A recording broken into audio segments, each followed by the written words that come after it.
And now, your Precision 18 forecast. News 18. Weather from where you live.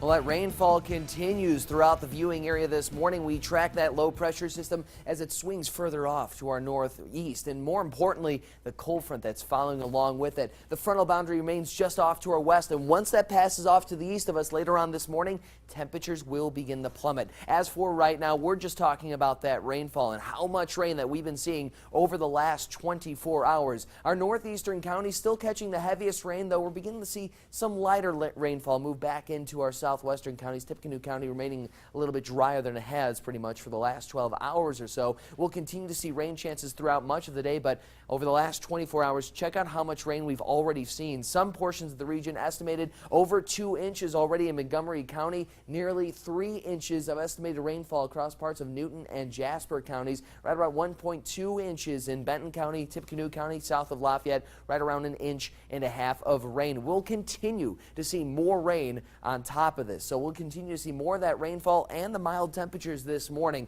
It's 64 in Fowler right now, 66 Kokomo, 64 in Lafayette as well. And notice those winds still from the southwest at 7 miles per hour. That means that cold front remains just off to the west of us. We have southerly winds helping to boost those temperatures into those mid-60s for now. But once that cold front passes, those winds will shift back to the west and eventually the northwest. And then we start talking about decreasing temperatures throughout the entire day. This morning's temperatures will be the warmest temperatures that you see all day long. In fact, we should be falling about 30 degrees over the next 24 hours or so. This low pressure system drags further off to the north, bringing more scattered light isolated rainfall across the viewing area during the latter part of the morning and the early afternoon. Get a little bit of a break between about 1 to about 4 p.m. Thereafter, your evening commute home, more scattered light rain, heavier rain thereafter.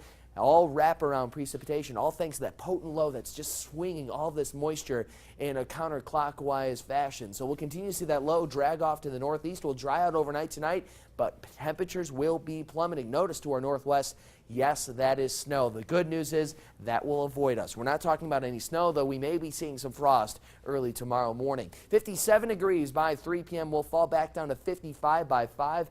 48 degrees your temperature by 10 p.m. will bottom out right around 35 in Lafayette, becoming cooler, remaining cloudy throughout much of the evening, clearing up early tomorrow morning. Winds will be from the west, sustained between 10 to 20 miles per hour. As for tomorrow, we're not done with our rain chances quite yet. That low pressure system still has some oomph to it, so we'll bring more of that moisture in from the northwest. We could be seeing a couple isolated showers during the afternoon hours. Thereafter drying out finally by Saturday evening, early Sunday morning, looking a bit drier, but much cooler conditions are expected throughout the entire viewing area, at least for the next few days. 51 degrees will be your afternoon high temperature. That's not to mention the winds. Check them out from the west, 20 to 30 miles per hour. A bit of a blustery day for your Saturday. Now, once we get towards Sunday, 58 your high temperature, so we bounce back at least a little bit. Still temperatures well below that average. We're up to 62 on Monday as isolated rainfall makes its way back into the region. A passing weak cold front on Tuesday will bring a better chance of rain. 67 your afternoon high temperature that day.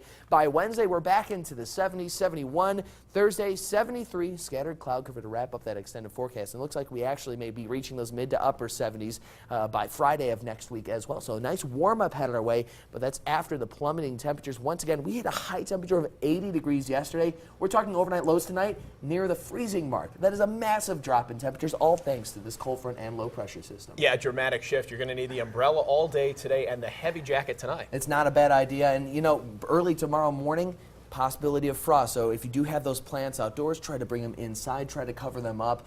We may be dealing with frost not only tonight, but also tomorrow night as well. Cameron, thank you for all of that.